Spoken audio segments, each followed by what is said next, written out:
สบายดีมื้อนี้เราจะมาเว้าหาข้อที่เราเป็นหยังคือยังรู้จัก YouTube เนาะ1อยากมีชื่อเสียงโด่งดัง2มีไอดอลเป็นคนไทยก็คือบ่าวเฒ่ากับบ่าวโก้บ่าวเฒ่าบ่าวโก้อีสาน3แม่นเฮาเรียนรู้ไปเทื่อละน้อยเทื่อละน้อย4อยากเป็นคนที่แบบมีคนรู้จักหลากหลายอีหยังหั้นน่ะไป5ก็คืออยากพันตัวเองให้ดีที่สุด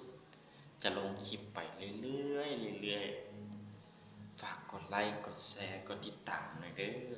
กดเข้ามาหลายๆเด้อคลิปนี้ก็แล้วเจอกันคลิปหน้าบ๊ายบายไปก่อนเด้อฝากกดไลค์กดแชร์หน่อยเด้อขอบใจ